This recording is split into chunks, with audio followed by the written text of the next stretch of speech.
For the next few episodes, we're going to catch up with the athletes of NYBB Blue and take you through the summer of 2013, from the pro to the O, as we review the struggles and the triumphs of a life in bodybuilding.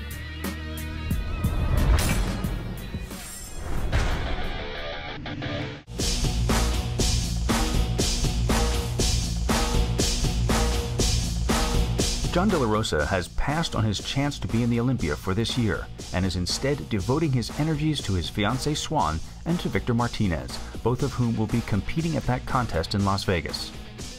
This selfless role is necessary, John knows. Sometimes our own dreams and goals need to take a back seat so that we can support the success of those we love.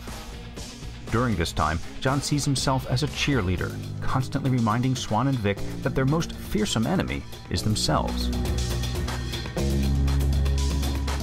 I'm very family oriented, and I love my friends. You know, I keep people that are close to me very close. You know, and I consider them family, and you know, I truly care about them and love them and want them to be their best. And I'd hope that they want the same for me. So, you know, whenever any of us are having issues, or you know, in the gym, outside the gym, whatever it is, you know, I want them to know that they can come to me just like I know I can go to them and help them break those plateaus, again, whether it's in the gym, outside of the gym, whatever it is. Although that's not to say that John has given up on himself entirely, far from it. At the New York Pro this year, John improved from last year's 4th place finish by placing 3rd. At the Toronto Pro a few weeks later, he grabbed 3rd place once again. Slowly fighting his way up in the ranks since turning pro, De La Rosa knows that the key to his further success and the #1 placings that he desires is mass. When you get off stage and the first thing you hear is, you gotta be bigger. It's like, oh man. So it becomes an obsession, because now you're thinking about your food, you're thinking about your training, you're thinking about resting. You know, I have to make sure I get my naps in. And so every time that I step into the gym now, I'm thinking I gotta get bigger. I gotta give this workout my all, because next time I step on stage, I wanna be able to display my gains. John simply needs to be bigger to win shows, and this off-season for him is all about making that bodybuilding goal come to fruition, while at the same time seeing his friends and loved ones succeed.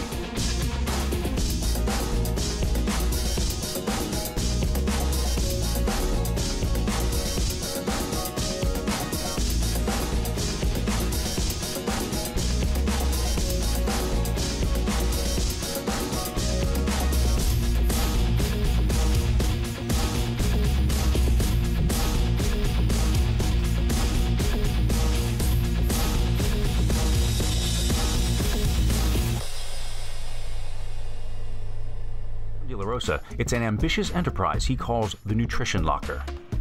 Today is the grand opening, and as usual in this close-knit community, friends and family have turned out to celebrate and help with the crowds. But the birth of a store like this is not without its difficulties. Right from the beginning, the store got off to a rocky start when a copyright holder sued John over the name he had picked for this long-awaited venture.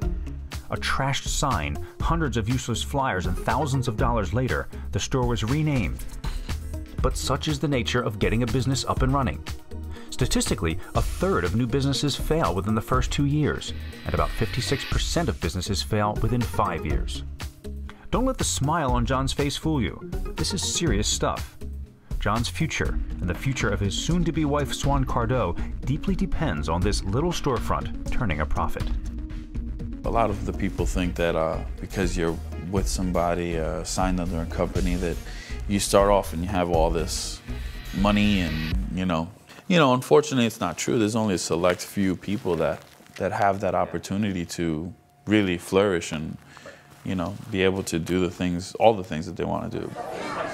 It's crazy fucking. We don't all get into it when we're 16 years old, don't have bills, you know, and this is the only thing we can do. Most of us have rent to pay, food to buy, you know, people to take care of, and the sport is not cheap. I think it's very important for him because he's looking for more of an outlet outside of bodybuilding. You know, bodybuilding is only a part of who he is, and he wants to use it as a leapfrog into something else. He wants to at least get a steady stream of income. You know, this is his dream come true, and you know, I'm part of it. Part of his dreams are coming into reality. It's a good thing to see your son, you know, see his dreams come into fruition. The business is putting us under a little bit more stress because, like I said, we're not making money from it right now. Everything that the business does make is being reinvested back into the business in hopes that, you know, it continues to grow. So I think that added stress on top of having to pay for the expenses of the wedding, and you know, I'm fortunate in a lot of ways to have Swann because she's a minimalist like me. She doesn't need you know, a huge extravagant wedding. So I say this, I may be jumping the gun here, but as far as I know, it's not anything extravagant. No, there has to be a life beyond bodybuilding. For John and Swann, it is the store which is their best bet to help create a life for themselves and their children, which he is hoping to win by displaying a much larger and more refined physique.